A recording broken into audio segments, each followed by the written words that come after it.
Nasha Purnamadeva Purnameva Vasishyati Om Shanti Shanti Shanti. Oh, that Brahman is infinite. This phenomenal world is also infinite. But this is only a projection of that. Nevertheless, if this is taken away, that remains infinite as before.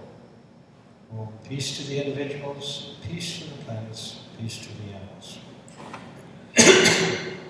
Okay, so last week we finished our commentary, our study of the verses of the Isha Upanishad, but we're not quite finished yet. We've been studying, as we went through the Upanishad, we were studying this book primarily and the commentary here. But also there are other versions, including this one by Swami Varadananda. And as some of you may remember, that at the beginning of our course, we opened with a study of his introduction, which was a kind of a scholarly treatment of the relationship between the Vedas and the Upanishads and so forth. So now he's also got an appendix at the end, which also gives a little more detailed information. And the main point of the appendix is that there are different schools of thought in Hinduism. And any acharya, any teacher who wants to found a school of philosophy has to write commentaries on the Upanishads, the Brahma Sutras, and the Bhagavad Gita. And everyone who does this tends to try to make the scriptures agree with their particular philosophy. And this leads to a practice known as text torture, where they tend to, we call it like spin doctrine now. They tend to shift things a little bit in the direction so it's Krishna and everybody seems to be agreeing with their point of view. And so this, at the end of it, at this appendix, he's trying to kind of bring some harmony among these points of view. Now there are three main schools of Vedanta, known as Dvaita, or dualism, of Madhva. Then there's Vishishta or the qualified monism of Ramanuja, and the Advaita, or non-dualism of Shankara. And each of these are recognized as the three great acharyas, the three great schools of Vedanta. And each one has their own particular understanding of the truth. In Dvaita, dualism, the basic idea is that God and man are two separate things.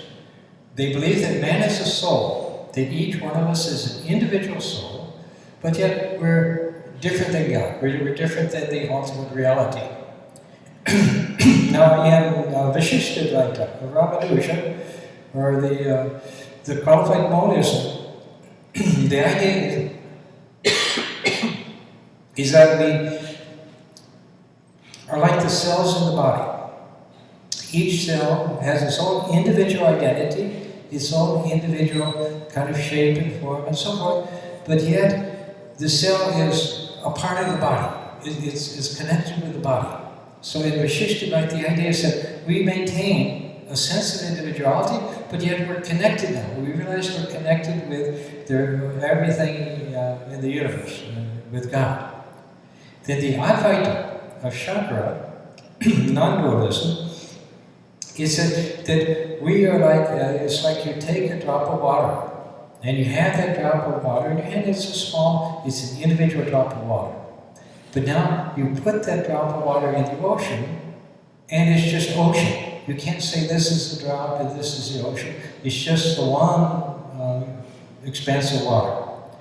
And so like that, there's the three different schools of philosophy, and they've all tended to argue among themselves and say, I'm right and you're wrong, and argue, and so forth, back and forth. But now Sri Ramakrishna, he summed all this up very simply and brought harmony. And this is one of the great things about Sri Ramakrishna's teachings, is that he brought harmony to the whole sphere of religion. And what he said He said these three schools of philosophy, dualism, qualified non-dualism, and non-dualism, these are like different stages in spiritual progress.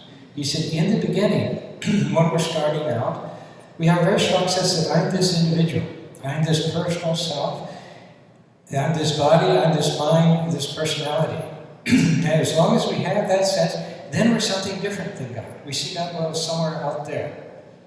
Now, as a person goes deeper into his spiritual practice, his spiritual life, he reaches a point where he goes beyond the body and beyond the mind and begins to discover his spiritual identity.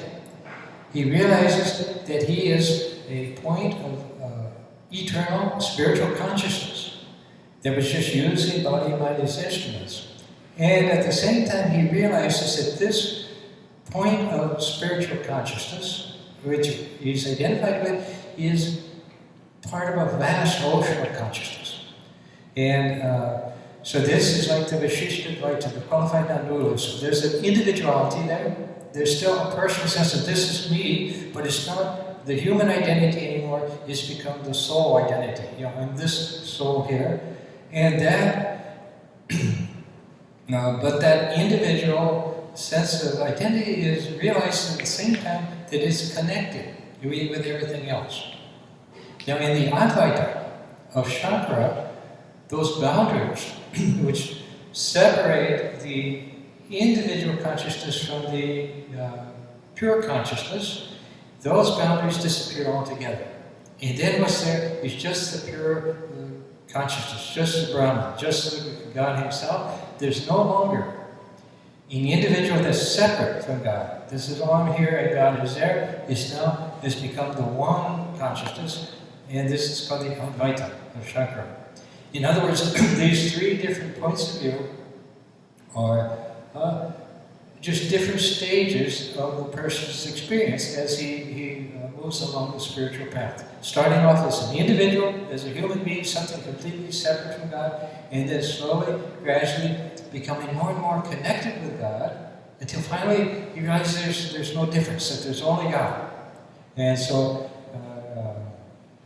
that's what happened. But like I said, these three different schools, though they all tend to look at the scriptures. When they treat the scriptures and comment on them, they tend to comment from their particular point of view.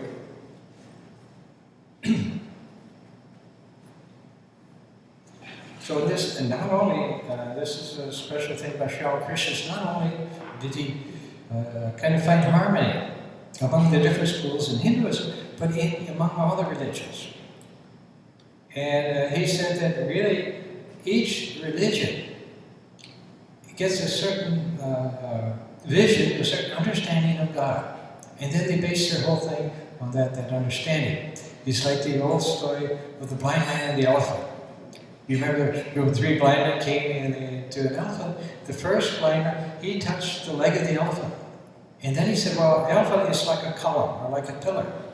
Then the second blind man, he touched the side of the elephant. He said, no, the elephant's like a wall. And the third blind man, he touched the ear of the elephant. He said, no, the elephant's like a winnowing fan. And like that they argued back and forth, each one convinced that they were right because what they knew, they knew. They said, yes, I felt it feels like a wall. But then somebody who came along who had sight, and he said, well, you're all correct. One of you touched the leg of the elephant, and said, that's like a pillar. The one who touched the side is like a wall. The ear is like a winnowing fan. You're all. Each one of you has seen a little glimpse, a little bit of the truth, but the truth itself is much vaster. And this is what you find in Sri Krishna's teachings, is that when you look at other kind of schools of thought, I think, you know, he says, well, like you get a piece of the pie. Yes, this is good, this is right, this is fine. But with Sri Krishna, it's like you get the whole pie. You know, every aspect of religion, it can fit in when you have this broadness of spiritual vision. And he realizes that different people are at different states of consciousness. And so what works for me, what seems true to me, what inspires me, may not inspire you at all. And this is why in Hinduism there's never been an emphasis on conversion. The idea that you've got to force a person to agree with your point of view because it may not be suitable. Yeah, and so, because every soul, every individual is on their own kind of evolutionary path, going their own way, and then having their own experiences, and so underlying all the differences, all the different paths, is the unity of the actual truth itself. So now, in the when we had began our study of the Isha Upanishad, and we began, as I mentioned, with the commentary, or the introduction by Swami Varadananda. He mentioned that there was two aspects to the ancient Vedic knowledge. One was the Vedas themselves, which is called the Karma Kanda, the work portion or the action portion. The other is called the Jnana Kanda, the knowledge portion. Now the Vedas proper, the Rig Veda, Yajur Veda, Sama Veda, Atharva Veda, these were the actual mantras and hymns and chants and things that were used by the priest when they formed the ancient worship of the Yajnas. And so their focus was on performing these worships with the idea that as a result of doing a particular worship, you would get some beneficial result out of it, prosperity in this life, and then heaven in the next life, and so forth. There would be some beneficial results coming when you did the proper worships and so forth. But along with the worships, with the rituals, the yajnas was the Jnana that you find in the Aryankas and particularly in the Upanishads, which gave the underlying spiritual reality, the spiritual truth of things. And back in ancient times in India, there were the rishis, the sages. And they went into the forest, they spent their time in meditation and spiritual practices and so forth, and they discovered the whole spiritual reality was there, the whole spiritual realm was there, of which we're not aware of in our ordinary life. And basically they discovered three important things. They discovered, first of all, they discovered that man in his real nature is an immortal spirit. He's not the mortal body. He's not limited to the mortal body which only lives for 70, 80, 90 years, but he's, in his true nature, he's an immortal, eternal, spiritual being. And this they call the Atma. And the Atma means self because they discovered that this spiritual consciousness is the real self within us. It's the thing within us which is saying, I am, I exist, and so forth. And secondly, they discovered that behind the whole universe, there's one spiritual consciousness, which is called Brahman, or God. And so everything is ultimately an expression of that one consciousness. And then the third thing they discovered was there's a unity of things, that we're all part of that one spiritual consciousness, and through that spiritual consciousness, we're actually connected with everything else in this universe. And so these are the three kind of great truths they discovered, is that man is spirit, behind the whole universe is one spiritual reality, and then when you reach the level of spirit, you discover that it's all expressions of one consciousness. That one consciousness is expressed through each individual body, mind, personality in a different way, but behind all these is the one consciousness. And so, and in this, in the Jnana Kanda, rather than performing the rituals and trying to achieve various results for yourself, for your personal self, they said, go beyond all that and try to become one with the underlying universal reality out of which everything came. And so, and they tended to be in conflict. Now, the commentaries that we've studied, versions we've read, have been primarily based on Shankara's commentary.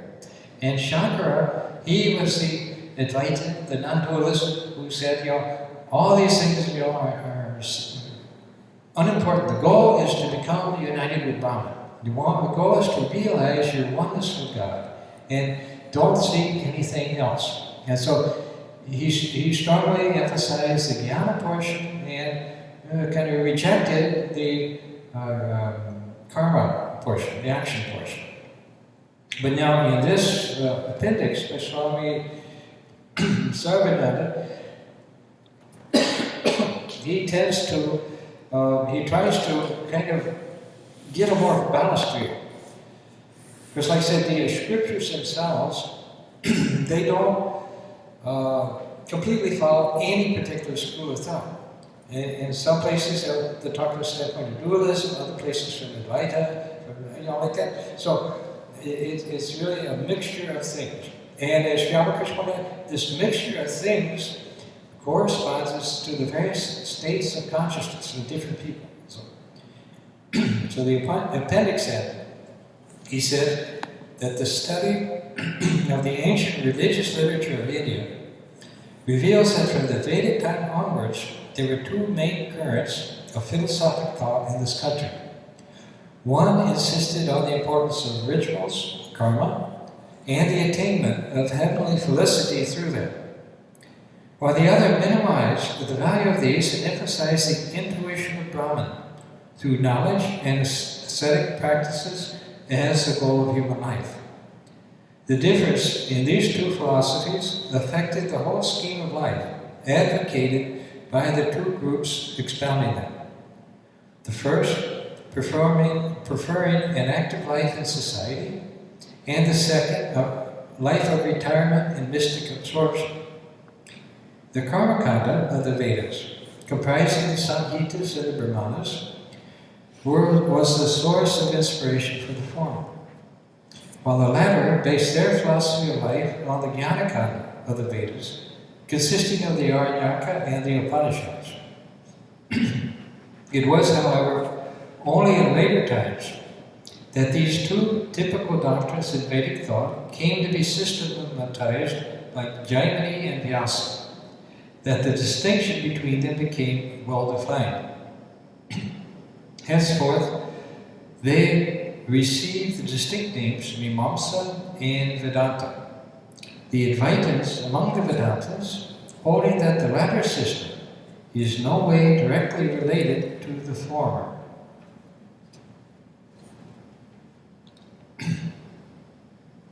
But it cannot be denied that even in the Vedic days, the difference between these two schools of thought was felt in a sufficiently acute form. Consequently, as in later times, some of the best thinkers of the day must have felt the necessity for effecting a reconciliation between them.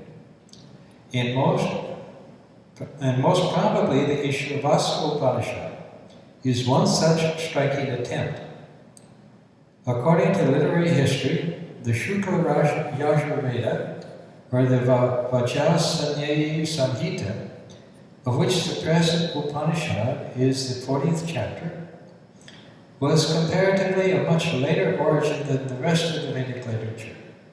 And it seems all the more likely that the thinkers of this period should have felt all the more the need of reconciling the two streams of thought. The Isha Upanishad, according to some, is an early effort in this direction. So in the translation and the notes given in the body of the book, we have found Shankara's interpretation of the Upanishad. Shankara was one of the most prominent Vedantic thinkers of post-Vedic times, holding strong views about the relation between karma and jnana. According to him, ritualistic work and Brahman intuition are contradictory, like light and darkness. For karma is based upon the ego sense and desires, and jnana on their destruction.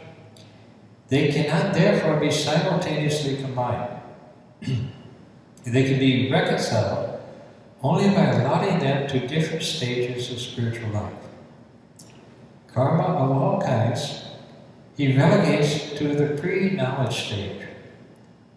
When performed with desire, karmas, whether ritualistic or altruistic, bestow on one merits that entitle one to certain transient enjoyments in this world and in heavenly regions. When performed without coveting the fruits for oneself and as an offering unto the Lord, the same karmas lead to the purification of the mind, which is the stage preparatory to spiritual enlightenment or knowledge. After the mind is purified, the aspirant has no concern with work of this kind even. He has only to listen to the Upanishad teachings and absorb himself in meditation on them, a task for which he has attained the necessary capacity by means of the purification of the mind, achieved through disinterested karma. One who has not yet attained this state of mental purity must go on doing disinterested karma in a spirit of dedication to the Lord. He too will attain knowledge gradually, but not immediately here on earth. By virtue of his actions and devotions, he will go to the highest heaven, live there till the end of the cycle, and then attain knowledge and complete emancipation.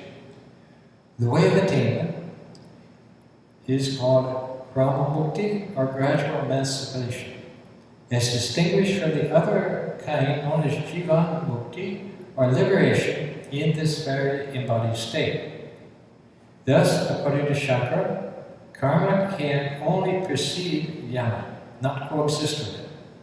And in saying this, it is also fair to state that he excludes from the category of karma, vidvan karma, are actions performed by the knowing ones for the good of the world, without any egoistic promptings. It is from this point of view that Shankara interprets this difficult Upanishad, and no one can deny that he makes a very consistent meaning out of it. There are, however, thinkers who do not see eye to eye with him in regard to the way in which he effects the reconciliation. They maintain that even though Shankara's theory is as perfect as the theory could possibly be, it is not without a loophole. If the study of the Upanishads and meditating on their meaning are not considered work, and therefore regarded as reconcilable with knowledge, why not the same be done also with disinterested action, performed in a spirit of devotion?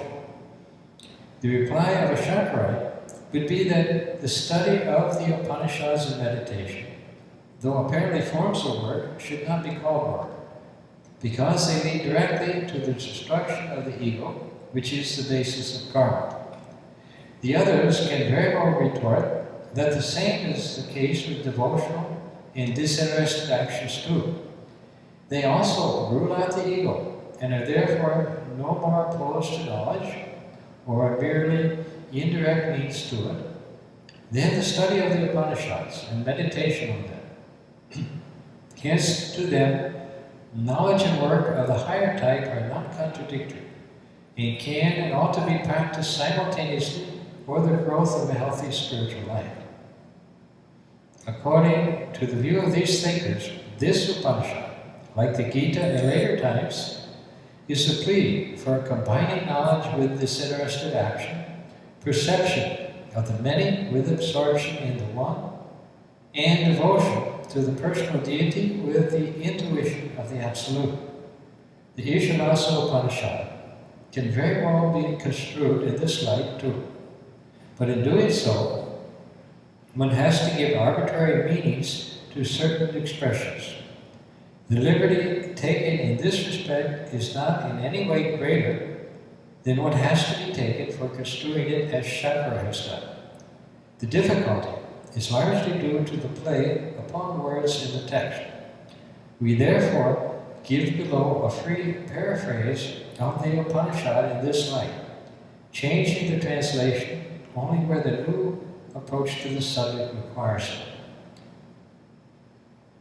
So in other words, this is, as I said, neither the different teachers, the different schools of life, they all try to take the Upanishads or the Gita and say, okay, this is what they say, and it's exactly what agrees with what I said. But in fact, there are different interpretations of it, and both combined together. Like the Gita, we will find all three schools of philosophy. From one section will be Dvaita, one section will be Nandu, and like that. But so there's no one clear-cut thing.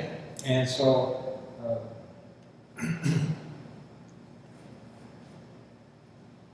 so each one, if he's going to prove his point, has to kind of torture the text, has to kind of twist it a little bit and bend it. So what he's done here is, after his commentary here, his translation here is based primarily on Shankara's interpretation, but he's trying to give a little more balanced approach. So he's got the same verses, same 18 verses that we had in the Isha Upanishad, but translated here and just slightly different in a little broader way. And this is also due in part to the fact that Sanskrit can be a kind of very flexible language. For example, how in ancient times, when they first started writing, there were no sentences, no separate words. Everything was like continuous lines. And by breaking the lines certain ways, you can get different meanings altogether out of it. There's one of the pundits back in medieval, in Middle Ages and all that. He wrote the entire Mahabharata in verse. If you read it one way, you had the story of the Mahabharata. You read it another way, you had the story of the Ramayana. And so, like that, pundits used to do these incredible kind of games with the language. And so, it's possible to kind of say, interpret the text or translate it in ways that, very different ways. So this is of the 18 verses. Like I said, this is just trying to give a broader translation of it that takes into account both the Shankara's point of view, but also the karma point of view. So whatever there is changeful in this phenomenal world, all that should be covered by the Lord. Therefore, enjoy the world after renouncing desire for these ephemeral things. Do not crave for possessions. So only performing work in the world should a man desire to live the full span of his life. If he lives, as mentioned before, renouncing desires and seeing the Lord in everything, he will not be subject to the natural consequences of work, namely their good and bad fruits and rebirths resulting from them. For then works will not taint him as he is detached. Those who do not recognize the self in everything practically commit suicide. They are enshrouded in the blinding darkness of ignorance and are reborn in various spheres clouded in darkness. The self is one. Unmoving, it is faster than the mind. Having preceded the mind, it is beyond the reach of the senses. Ever steady, it outstrips all that run. By its mere presence, it enables the cosmic energy to sustain the activities of living beings. It moves and it moves not. It is far and it is near. It is within all this and it is also outside all this. For the wise man, who perceives all beings as not distinct from his own self at all, and his own self as the self of every being, he does not, by virtue of that perception, hate anyone. What delusion, what sorrow is there for the wise man who sees the unity of existence and perceives all beings as his own self. He, the self-existent, is everywhere, without a body, without muscles, without the taint of sin, radiant, whole, and pure, seeing all, knowing all, and encompassing all. He truly assigns their respective duties to the eternal Prajapatis. Those who are engrossed in ignorance, or the perception of the many, enter into blinding darkness.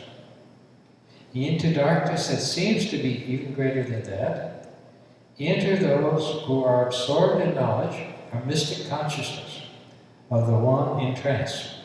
For the former, this is access to life and its possibilities, while in the latter, even this is apparently denied. And a footnote says that in this and in the 14th verse, absorption in the one and the absolute is not really condemned. It only states the apparent or popular view. That is the force of evil, as it were, in the text. So the 10th verse says, thus one result, they say, is obtained by engrossment with the many, avidya, and quite another by absorption in the one. Thus have we heard from the wise who explained it to us. But he who understands the secret of the many and also has absorption in the one simultaneously obtains the spiritual felicity of transcendence by absorption in the one, having overcome the weakness and delusions of mortal life by knowing how the many are the becomings of the one, of each. And footnote says, secret, it mentions that engrossment with the many without knowing the one behind it is the bane of ignorant life. The secret of the many is that the one can appear to be many without losing its unity. And then on the word weakness, so having overcome, somebody who attains this knowledge of the one, having overcome the weakness and delusions of mortal life, it says that on knowing the one, the many lose their binding influence on the seer.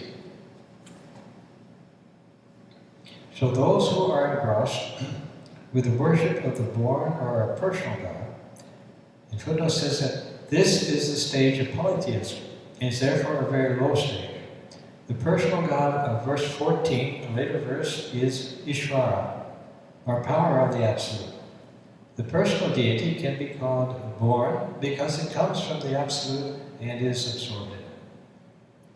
So those who are engrossed with the worship of the born or the personal God, who is not recognized as an expression of the Absolute, Asambhuti and Vinaya, verse 14, Vinaka, enter into blinding darkness. Into darkness that seems even greater than that, enter they who are absorbed in the unborn, or the Absolute, Asambhuti, equals Sambhuti of verse 14. For in the former, there is expression of life, while in the latter, apparently it looks like inertness and negation of life. So thus, one result, they say, is obtained by worship of a personal God, Sambhuti, and quite another by absorption in the Absolute, Asambhuti. Thus have we heard from the wise who explained it to us. But he who understands, and this is verse 14, but he who understands the secret of the personal deity, in other words, knows him to be the manifestation of the power of the Absolute, and has absorption in the Absolute simultaneously, attains the spiritual felicity of transcendence by absorption in the Absolute, having conquered the travails of life by devotion to the personal God. And a footnote from having conquered the travails of life mentions that the true devotee is unmoved by the sufferings of life. And here, by devotion to the personal God. And here footnote says that the superiority of the ideal held out in verses 11 and 14 seems to be that it combines knowledge and devotion, mysticism and work, philosophy and action, staticity and dynamism in a harmonious way, and hence stands for an all-sided development of man, which a mere absorption in the one or the Absolute does not help. And then verse 15, like a lid, thy shining golden orb covers the entrance to the truth in thee. Remove it, O Son. And here Son is identified with the personal God. Remove it, O Son, so that I who am devoted to the truth may behold that. O Son, offspring of Prajapati, Thou alone, cursor of the heaven, thou controller and supporter of all, contract thy rays, withdraw thy light. Through thy grace I behold the most blessed form of thee. I am indeed he, that being who dwells over there.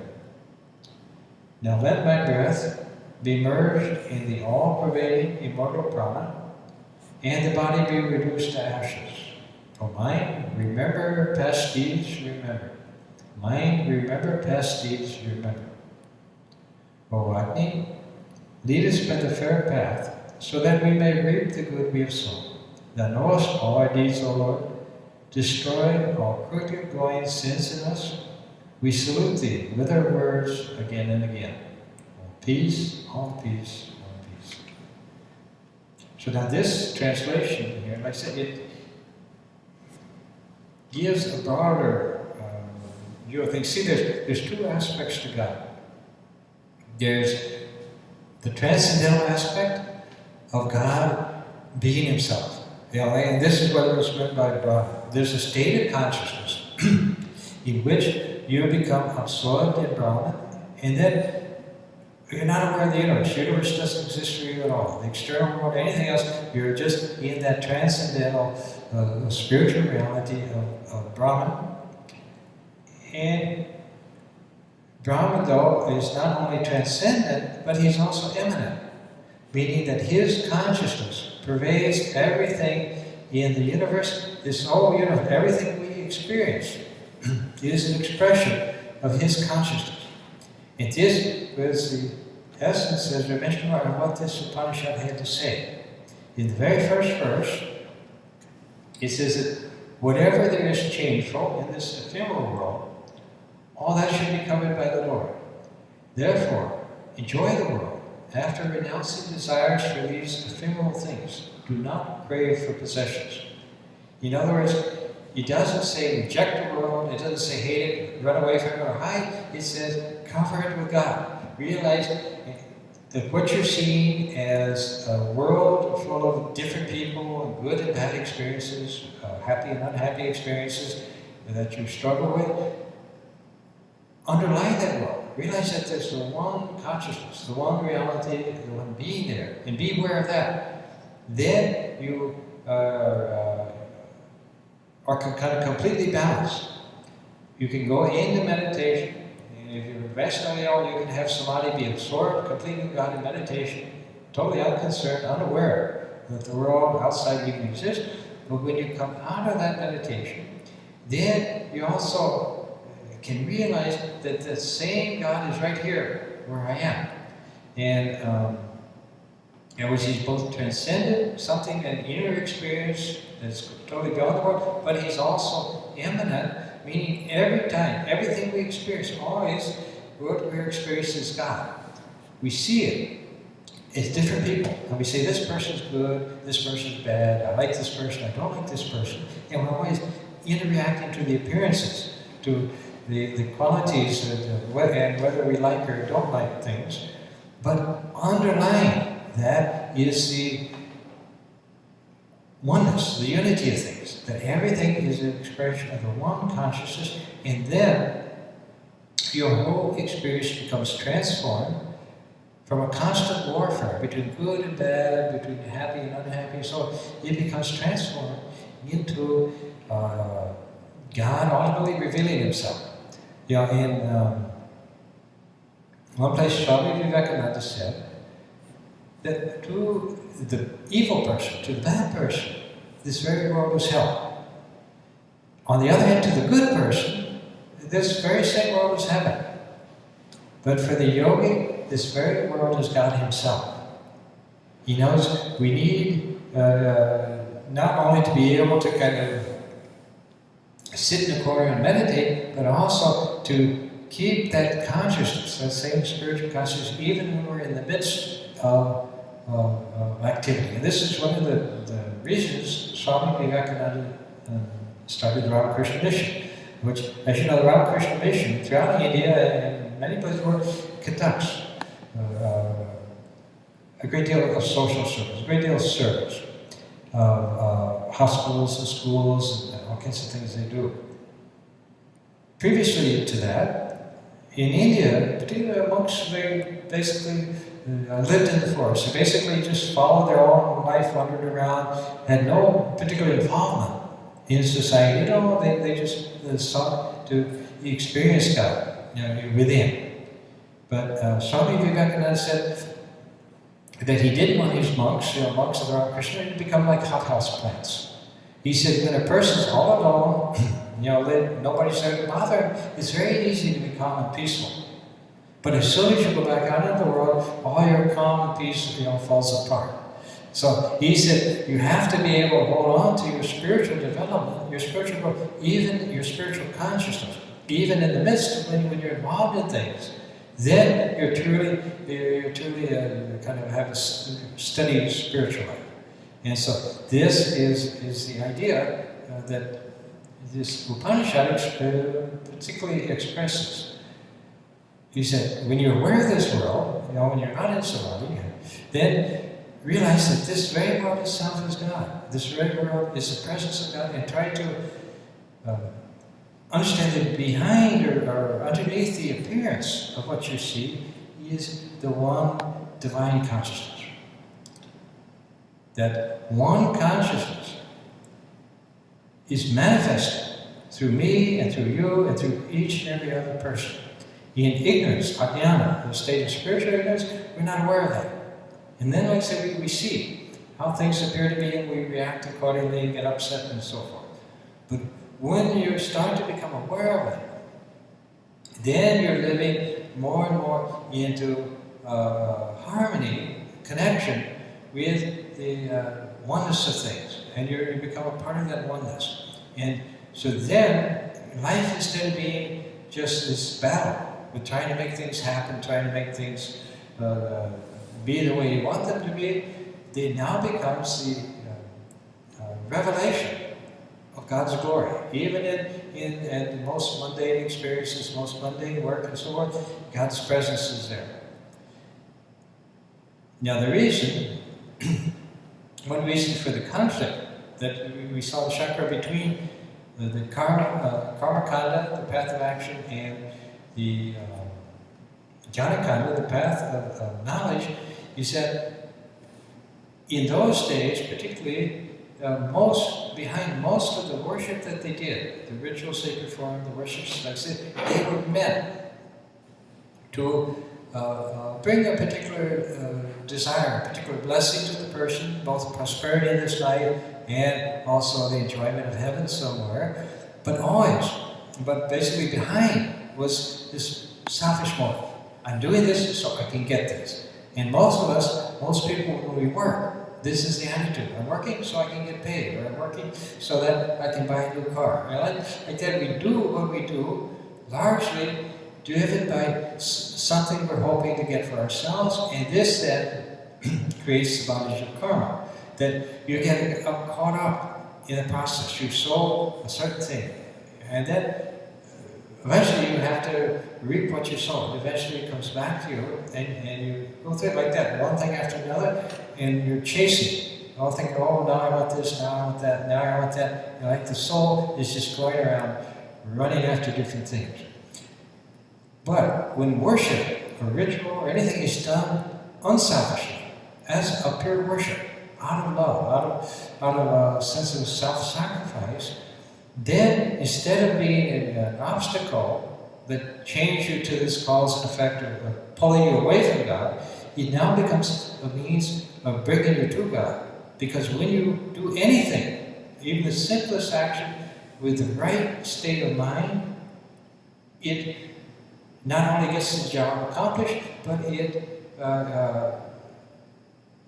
evolves your mind spiritually, evolves your consciousness, and you become transformed. Speaking of karma yoga, I've used the example of two people sitting in an office with desks side by side, doing exactly the same job. For one person, he's just doing the job so he can get paid, go home, and lead a normal life. So it's good. So he does the job, he gets paid, everything's fine. Now the other person, though, is doing it not just as a job so that he gets paid, but he's doing it actually as an offering, as a worship of God, or as a service to humanity, as you know, with some kind of higher thing. So now he also gets the job done, and he also gets paid, the same as the other person, but at the same time, he is growing in his consciousness, is developing. And so in time, that very job, which is just ordinary work with no spiritual meaning at all, the other person, that very job becomes filled with spiritual kind of upliftment, of enjoyment, of joy.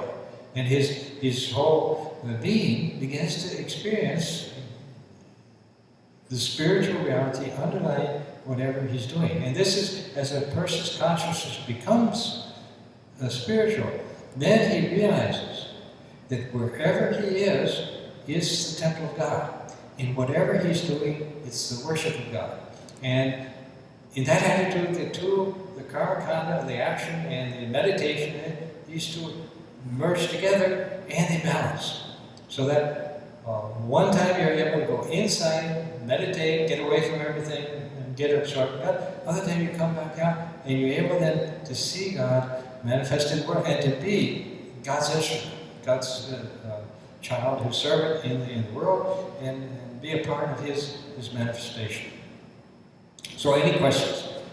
Yes, Swamiji. Yeah. How did Shri Krishna reconcile the action part and the jnana part? Yeah. Well, mainly he how did. Did he reconcile? He mentioned in the Bhagavad Gita. Yeah.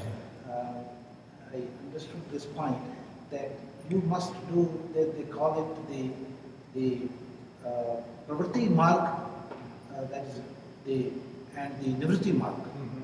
That means you do action, pro-action, you can call it pravritti, pro-action. And nivritti means the renunciation, jnana marg. Arjuna was in the war when he was face to face facing a battle, and he saw his own relatives, and he forgot his own dharma, which was the kshatriya dharma, that you must perform your duty right fully and selflessly. But he said, I don't want to do this. I want to do jnana. Then Lord Krishna told him that no, if you must do action, and then you arrive at the state of jnana. My point is how Shri Krishna reconciled, how from action he led him to jnana. If person suppose says, I just want to devote all my time to jnana, not action, will he not reach God, or will he not? He will do that. But why then action is important? Because it's basically each of us has our own particular destiny, our own particular nature. Arjuna, at that moment, he said, no, I want to renounce, I want to go, Yes. But his nature was not that at all. He was a Kshatriya, and he would have gone crazy after a while if he just in a cave. So like that, according to your nature, you're driven to do certain jobs, and you're meant to do certain jobs in this world. And the idea, though, the essential thing, is that if you do the work with the attitude of, I'm doing it for myself, or I'm doing it for my family, or whatever, but I'm doing it for myself, and I personally am doing it, then you're kind of in ignorance. You're not aware of the presence of God behind all things. But if you do it with the attitude that, and in the earlier scriptures, they don't talk so much about bhakti, about devotion, or that type of worship, so much as detachment. Realize that what the body is doing the work, and you're just a witness. You're just a spiritual consciousness witnessing it. But in any case, as you begin to do work without this attitude, then that renunciation also leads to realization. One type of renunciation comes, and for some people, that's the stage they're at. A person reaches a point where this world is no longer real to me, it's like an illusion, and then they're ready to spend their time absorbed in meditation. Until then, though, we all have work to do, and the important thing is to do it correctly. And Sri Ramakrishna said that it's very difficult to get rid of the ego, of the sense that I'm the doer, and I'm the one that's making things happen. So he said, and he said, getting rid of the ego is like clearing the algae off the pond. You clear it, and a minute later, it all comes back. And so a person in very deep meditation might forget himself for a little bit, but then pretty soon it all comes back. But if you can do everything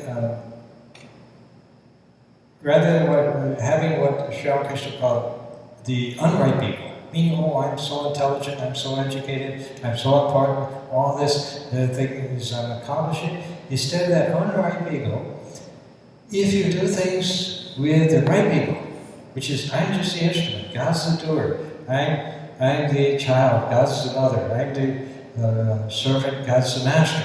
In other words, I'm just God's servant, I'm just God's instrument. When you work with that attitude, then the very work itself, the very action is eliminating this ego, which ego is nothing but a sense of being different, of being separate from God. Of saying, God's there and I'm here. And this is the whole essence of spiritual life, is trying to remove that ego, that separation, so that more and more of the divine consciousness can begin to come into your mind. So that was basically, what he said, that if the work is done with the proper attitude, it also leads to realization. Swami, in commentary on the Bhagavad Gita by Swami Varadananda, he explains this point that you just mentioned. Let me say those 4 steps and tell me, see if my understanding is correct or not. Yeah. He says that when you first comes right attitude, when you do your work with the right attitude, that means unselfish attitude, selfless attitude.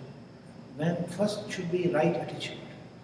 When right attitude leads to right understanding, you want to begin to understand that, because right attitude also he means, Swamiji says, it is a positive attitude, not a negative attitude. Whatever you do with a positive attitude, with a creative attitude, that you are doing something good for yourself and for the world, for everyone.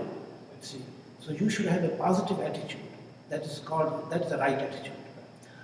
Positive attitude will lead to right understanding of the subject matter that you are going to do. Right understanding will lead to, then third step, right adjustment. You begin to adjust things, that you are doing something wrong, and that this is the way you should do it. Adjust. It will lead to right adjustment. And right adjustment will lead to the fourth, the last one, is right application. Then your application will be right. Otherwise, you will find shortcut methods of achieving the goal. So right application. When that right application comes, then you have achieved the goal. And is that the correct way of looking? He looks at a very rational point of view. Yeah. That's Logical.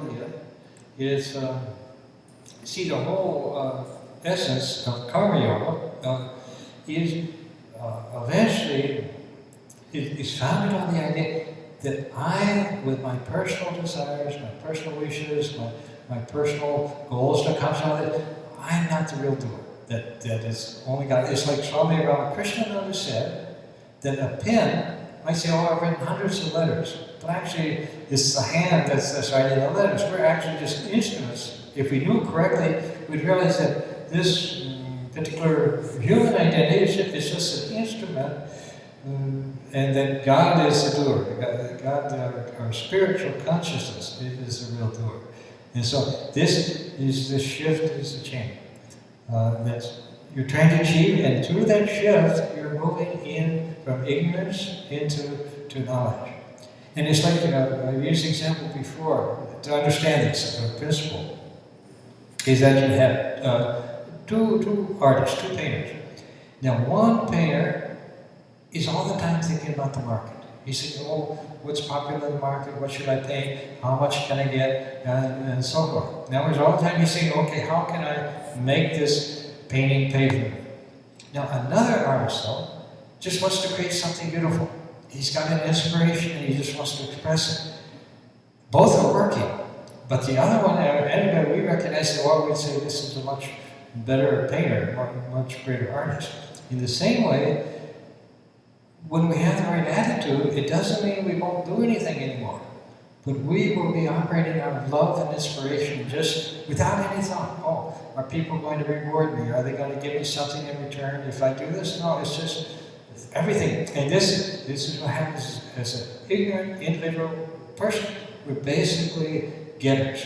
We're looking at life, we're looking at other people and saying, please give me some happiness, please give me this. And always we're trying to get something. When a person starts to become spiritual, then he becomes a giver. Then everything is just freely given. No thought of, oh, is this person going to be thankful? Is he going to pay me? No, because when you realize, begin to sense that the one self is there, then serving becomes kind of natural. You no longer think in terms of I and me, and that I'm more important than you. It's just, service will begin to flow. Yeah. So anyway, one more question. You just explained a few minutes ago the God's two aspects of God. One is the transcendental aspect, and the other is immanent. Could you explain me again what do they imply? Yeah. Okay. Well, Yin is true nature. Brahman, they say, is indescribable. The closest they can do is Satchidananda, existence, consciousness, and bliss. Now that existence, that consciousness, and bliss is the substratum of everything of this entire universe and everything else. Just as the ocean is the substratum of various waves on it. Waves have a particular shape, a particular form, but they're no different. Then in essence, they're no different than the ocean itself. It's just the water. So normally, when we're in the state of ignorance, we think our consciousness is the consciousness we get through this particular body and mind, with our desires, our emotions, and thoughts, and everything else, and that ego, that individualism. We say, okay, this is me, and this is what I am. But actually, the consciousness, the thing which says, I am, I exist, I'm aware of things, that consciousness is only using a body and mind as instruments. That consciousness is something completely different. When you get back to that pure consciousness, which is not identified with the body or the mind or anything else, but that pure consciousness, then you're back into Chit, back into Brahman's consciousness. And then it's one and the same. So, as Brahman, that pure consciousness is not in the world at all. Although, but as individual, as eminent Brahman, it's aware through every single being, every single insect, every single animal. Because everything, the consciousness is really that one consciousness. So our consciousness, as human beings, are very tiny, small. I'm this one body here. Eminent God, or consciousness is the consciousness of the whole universe. And being one with everything that is. Now, I think you had a question? You covered it. I just kind of wanted to make sure I had an understanding of the path of karma. So essentially, you work without attachment to the results. Yeah, but the important thing though is to understand it doesn't mean working with detachment. It doesn't mean working with indifference or boredom or, oh yeah, I'm doing this. They often speak of do your duty and don't seek the results, but duty has the idea there's something where you've got to do it, so you do it, but you're not really in it. But no, it's more of this spontaneous, creative expression of the divine love within, without any thought that I personally am going to get some benefit out of the action. I just give it out. And this is and ultimately it becomes, it's like a flower just gives off its perfume. A spiritual person, he is no longer really in concerned or involved with doing good to the world or doing it right, because he's kind of gone to higher thing, but automatically goodness flows out of him. But it's not his goodness. The more spiritual he is, the more it's God's goodness just flowing through and expressing itself. And the more we get out of the way and let God function, the more can be accomplished. So any other questions? Okay, so that makes it. Last week we finished all the 18 verses of Isha Upanishad. And then today, though, we took a look at a kind of an alternate reading which gave a more balanced view. I'm not saying, well, this is right and that's wrong, but it really is, I think, closer to the actual meaning of the scripture. And the basic special feature, I think, of the Isha Upanishad, you find in that first verse.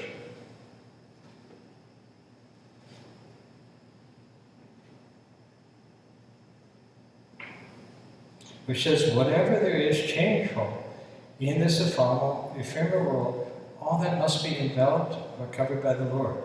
By this renunciation of the world, support yourself, do not covet the wealth of anyone. See,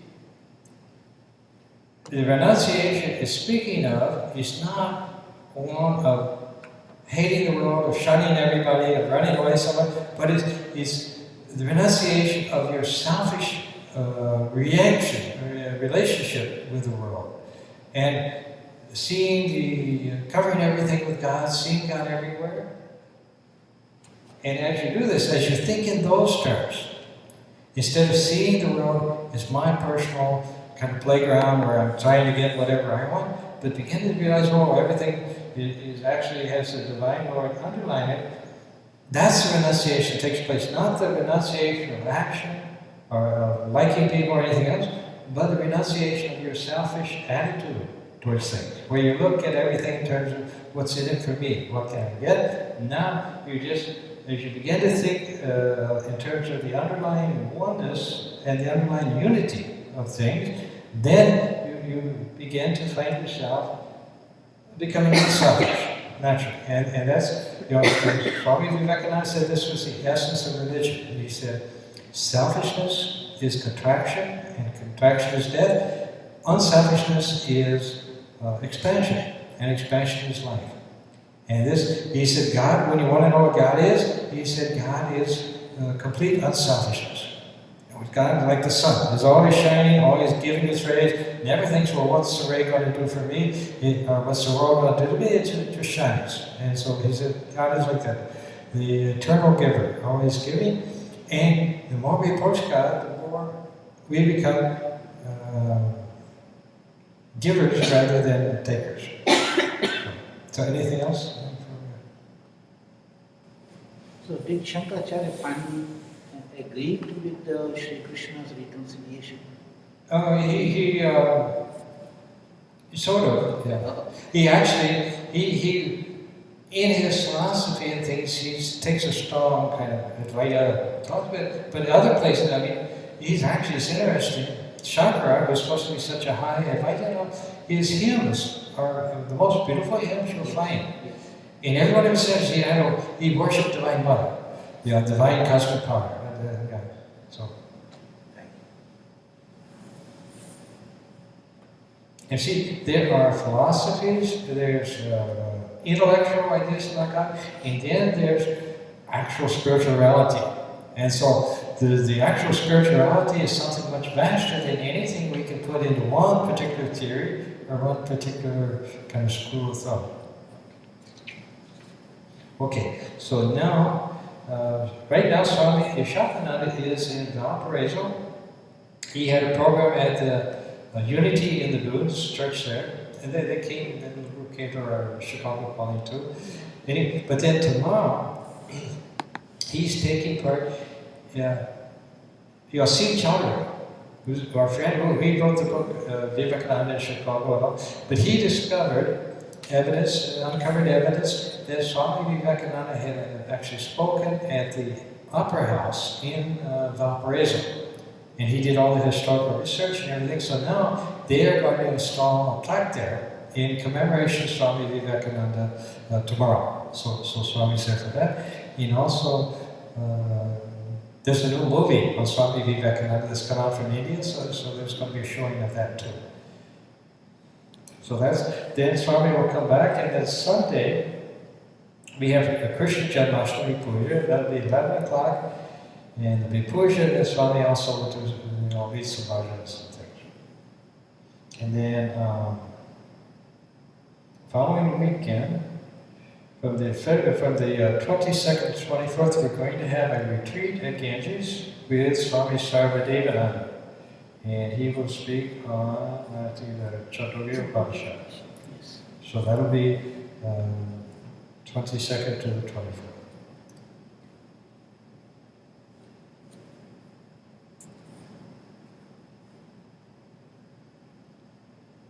Oh, and also, let's see.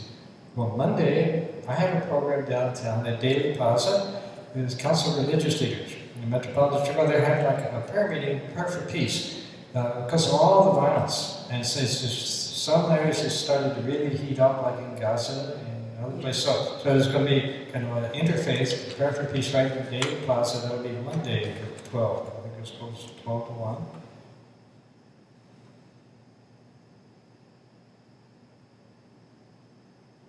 Okay, and as you know, we have yoga classes on Sunday from 9:30 to 10:30, and we have also Sanskrit class on Saturdays, beginners class from like 7 to 9:30, and from 7:30 till 9, and then from 9:30 to 11 is the advanced class.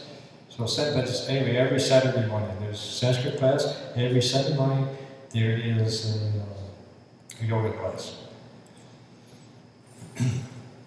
Om Asato Ma Satyaya Tamaso Ma Jyotirgaya Mrityo Ma Amitam Gavya Om Shanti Shanti Shanti Hari Om Tat. O Lord, lead us from the unreal to the real. Lead us from darkness to light, and lead us from death to immortality. Peace, peace.